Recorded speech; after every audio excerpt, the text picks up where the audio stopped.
parking lot, fruit growing and processing family. But he's not here to talk cherries. Norm fills in for fellow Rotarian Jim Sack, who is also a former ESLA board member, to tell us briefly about how Elk Rapids Rotary saved nearby Rotary Park. I think you know where it is, right across the street, a couple of decades ago. But at our urging, he will focus on the remarkable because of the water story now that is told on the storyboards and the mural, large mural over there. We appreciate Jim can't be with us today because he is in Arizona. I highly recommend, if you have not seen this, to check it out in person. It's easily worth 30 to 60 minutes of your time.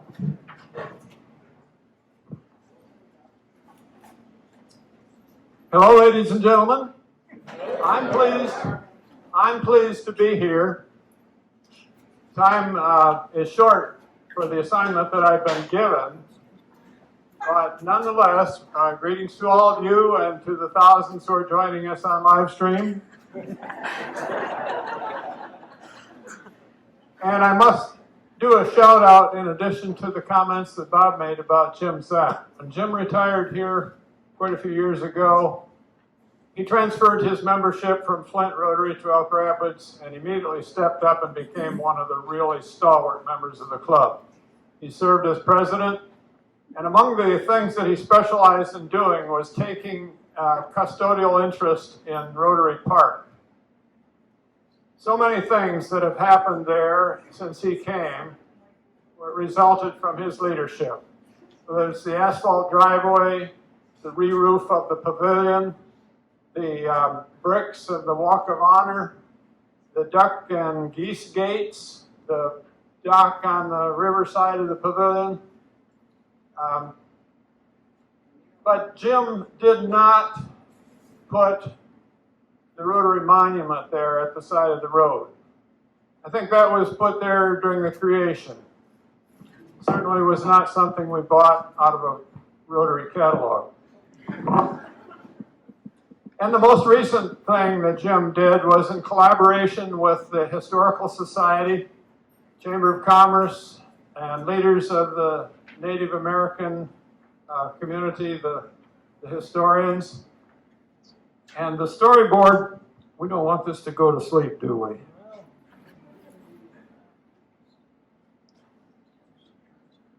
So the Rotary Club, when the highway was rerouted through Elk Rapids in 1953, south and along the east side by the river, they did not landscape the roadside very well. And between the highway and the river, there was just stumps and water. I missed the point that right along the river there was a railroad grade that was put there in the 1800s. So the first impact that Rotary had on that strip of land was to fill it in with sand. Can you imagine Rotarians filling a wetland? Those were the days, of course, when filling a wetland seemed like progress. And it was. Then, as the site was just bare, they decided to build a pavilion and an A-frame for the Chamber of Commerce. Not sure which was first. I think both were done in the 60s and early 70s. Keith Hubble was president when that A-frame was built.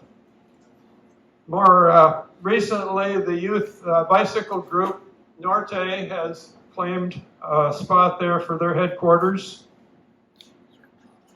And there is also a public boat launch and soon to be a kayak launch there, which is the trailhead for the Antrim Kayak Water Trail, which was kick-started by a challenge grant from the Rotary Club. But now back to the map on the end of the building is a great map with lots of detail on it. It has a legend and a key that will give you water depths in the lake based on color and relief on land the same way. If you look closely at the big map, you'll find some drawings of monsters that the Native Americans believed inhabited the waters. This one, I think, was known as Michigoom, and perhaps that's the one from which we get the name Michigan. I cannot vouch for that. There's a storyboard there with pictures of the lighthouses, and all the storyboards, I think, relate to the water because the theme of the storyboards is because of the water.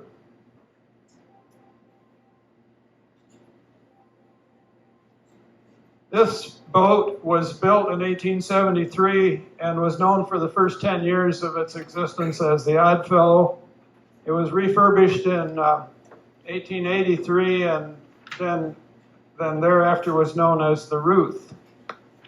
There were a number of steamboats on the chain of lakes, including this one. In fact, one of the storyboards lists about 35 steamers that plied the chain of lakes during the latter decades of the 1800s.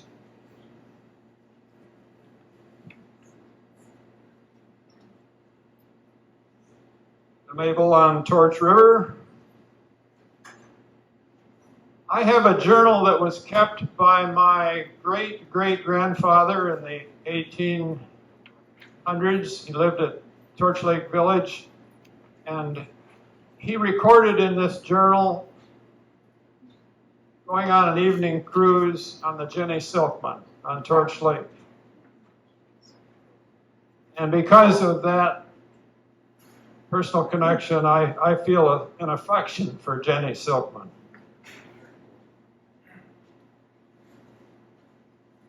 Elk Rapids was viewed as an industrial city in the early years.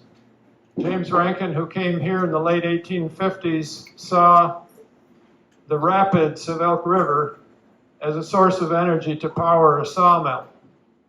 And that was probably the first commercial enterprise here. As the time passed, they dammed the river and they created a flood in a swamp there where Rotary Park is next to now. And ultimately, ironworks were built here because ore could be brought across Lake Michigan from the Upper Peninsula, and wood for the furnace could be brought in from the chain of lakes. The pig iron, which is the finished product, could be shipped out through the bay in Lake Michigan to any of the cities in the south. Now in this particular picture, the ironworks is in the background. A dormitory for workmen is in the foreground, and that sits about where the Shell station is. We'd like to take you down the hill from where the picture was taken, walk across to the ironworks, and get into the elevator shaft where they take the fuel up to dump down into the fire of the blast furnace. And if I could find the cursor here, I'd show you, but let's just look at the top of that shaft where you see a couple of windows. Let's take the elevator up there and look out those windows beyond the ironworks. Elk Rapids, probably around 1900. You can see that by this time the railroad has come in. The dam, of course, has flooded that swamp that was over there. The railroad came in and built a grade right up to the river, and then had, it looks like a temporary but floating bridge across the river. In the lower left, you can see some scows on which the cordwood was hauled into the blast furnace. Right at the center and the bottom, there's a tugboat. And over to the right, you'll see a stack there that was part of the sawmill that was there at that time. Now let's go back. Also notice that in the center of the picture, there's quite a corral of logs waiting to be ushered under the bridge to the sawmill. Now we will go back down the elevator shaft and we will go over to the sand hill here and take a picture looking back toward this direction.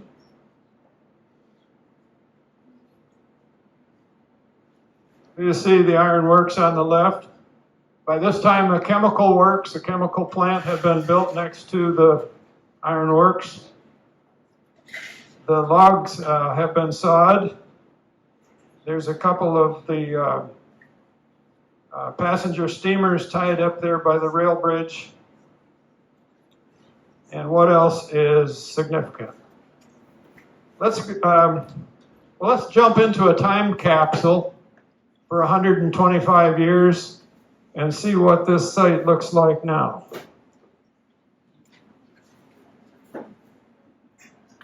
Probably recognize it. I don't need to say much about it. Well, that was like the power for the first sawmill, maybe developed 3 horsepower. But that's equivalent about 30 minutes working hard. And this was the sawmill that I pointed out in the earlier picture. You can see the resemblance to the stack. That's the same one. It looks like they were working that day. There are some pikers walking around on the logs there, shoving them into the feedworks. Looks like a good work detail. When the sawmill left, they converted the water power to energy, electrical energy. And that's more or less what it looks like today or yesterday. On the back, there's one fisherman out there. And if we turn just 90 degrees to the right with our camera, we can see that because of the water, Elk Rapids has a great marina. The Rotary Club claims to have built the first breakwater that ultimately evolved into the marina. It didn't always look as nice as it does today.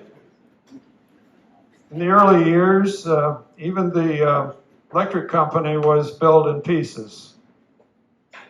But apparently it was always good fishing there.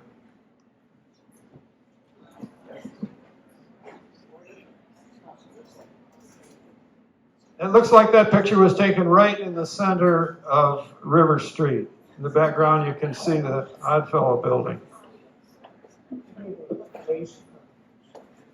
This personality comes down to us as old PM,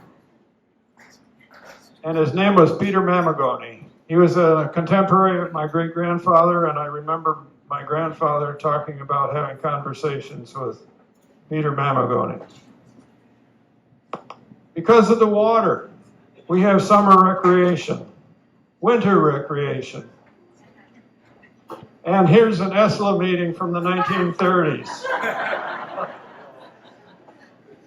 If you look at the shoreline, you can see there must be hundreds of spectators lined up shoulder to shoulder there.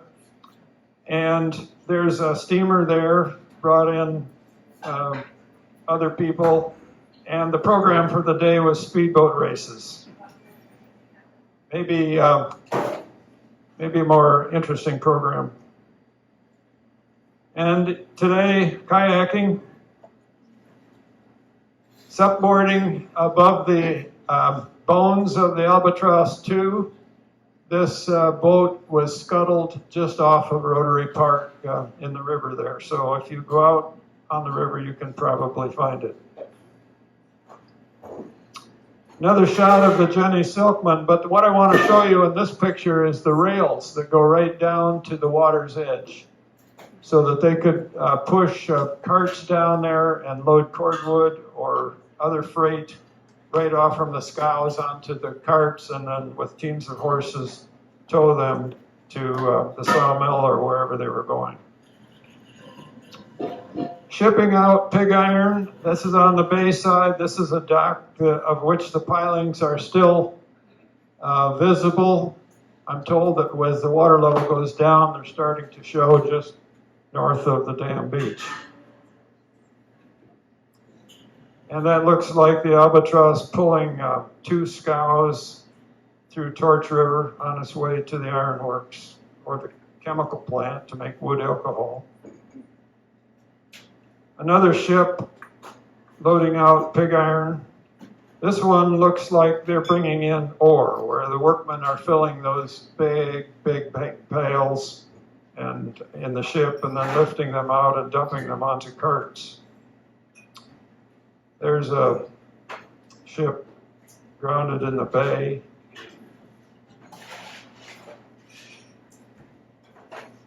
If I go too fast through these and you don't get a good look, I'm telling you they're on the storyboard over at Rotary Park, so you can read more about them if you'd like.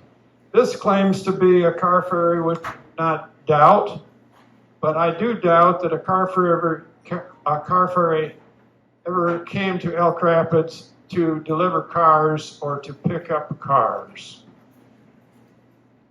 If I had to just guess about why a car ferry might have pulled in here, would be to pick up some heavy equipment and haul it away from the cement works or the iron works or the sawmill. When the industry closed up in Elk Rapids, they folded up their tent and they took their equipment and they went somewhere else to harvest the resources. And that might have been the story of the car ferry. Mail ships came in, passengers along with them. This was probably an annual meeting of the yacht club.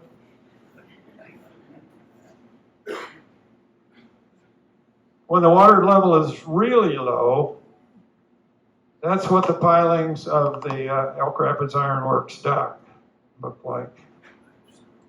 Inside the pavilion at Rotary Park, there's some more storyboards. One showing a picture of the Spinner and Backy Meat Market right down the street from us here. This storyboard mentions that it was 1891 when the railroad arrived.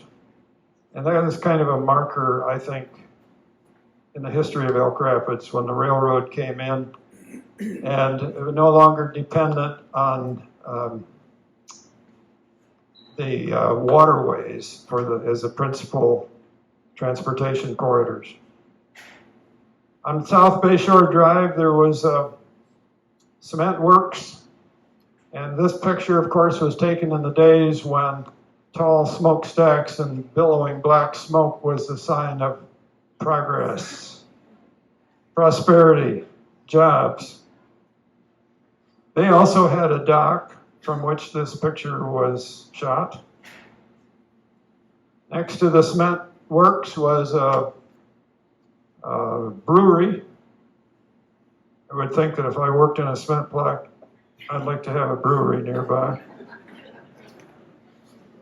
There's a couple of storyboards about the 10,000 years of history of the Native Americans before the people of European descent came. And how nice it was when the Native Americans had sawed lumber to build their houses from. This picture looks so much like the grandmother or the mother Mary Johns, grandmother of Pastor Tom Johns, and her intricate basketry. If you'd ever wonder why the shoulders of Karen Highway between Elk Rapids and Keewaydin are so wide, the explanation is that this was done to facilitate the Native Americans in Keewaydin bringing their wares to Elk Rapids to sell. I thought that would draw a chuckle. Thank you. This trail shows the site where Short's Brewery is now located. When I was a schoolboy, classmate, one of my classmates would get off the school bus and run back in there where his family lived. Of course, nowadays, the US 31 goes through there. The sand hill on the right was taken to build the approaches to the bridge. And the people who lived there were moved. North Bay Shore Drive, of course, shares that narrow strip of land as well. Here's the list of steamers that plied the chain of lakes. History of the two Albatross boats, or tugs. Albatross 1 was in the bay. Albatross 2 was in the chain of lakes. So if I'm not out of time, I think it would be fun to have some conversation, some Q&A, if that's possible. Do we have any time left? Yeah, we can take 4 or 5 minutes. Okay, have at it. Where do they make the bricks? Where did they make the bricks? The yellow bricks that are seen in a number of buildings around Elk Rapids. I don't know where the kilns were, but the clay was excavated from the hill at the south edge of the village.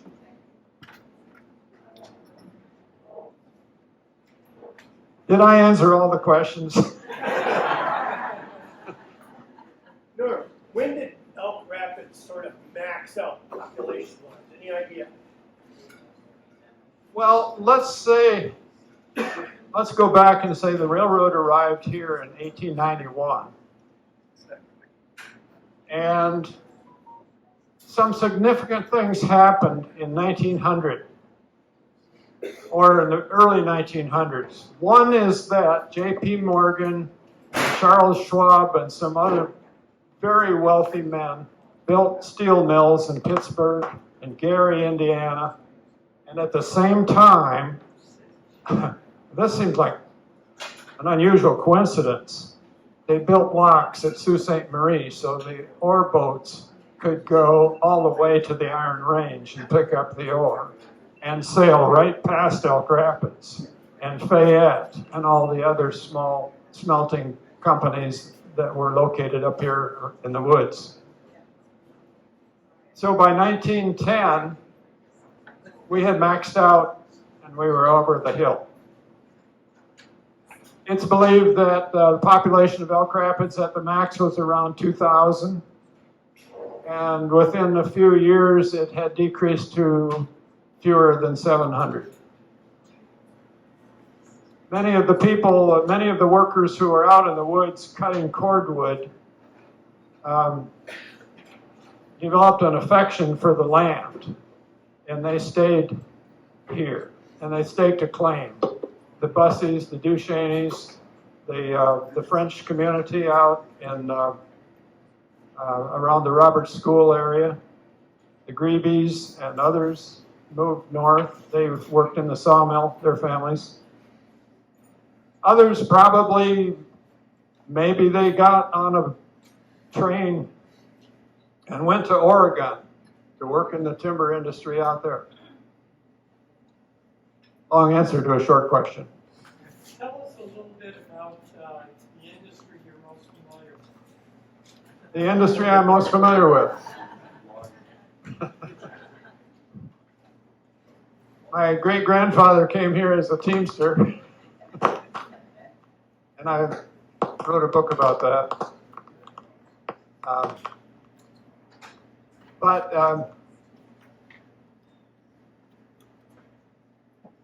I'm most familiar with the cherry industry. But I grew up milking cows. And I went to college and majored in dairy production for 3 years and wised up a little bit.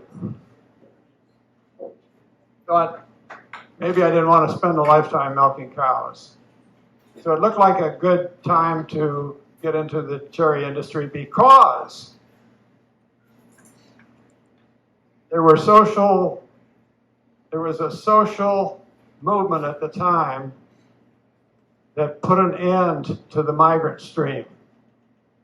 The cherry farmers were no longer going to get bracero labor to harvest the cherries.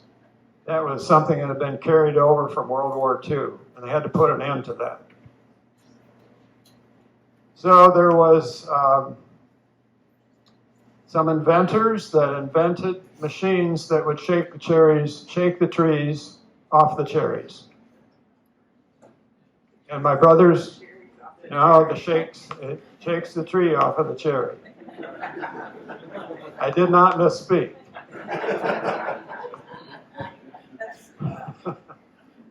My brothers and I were college students at the time, and we got a job working on one of these machines at McLaughlin Farms. And we said, this is the future of the cherry industry. So I changed my major at Michigan State, not to cherries, but to agricultural economics. And my brothers and I formed a partnership, built a cherry processing plant, knew nothing about it, what we were doing. And 50 years later, we are still there, and hardly anyone else is processing cherries. So what more? I have a whole book on that, Bob, thank you. And it's, I think it's like Lou's book. It's sold out. Pardon me?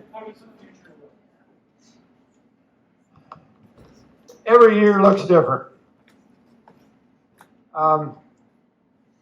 There was a time when this fruit belt along the shore of Lake Michigan produced a lot of peaches, plums, strawberries, apricots, and now we're down to cherries and apples.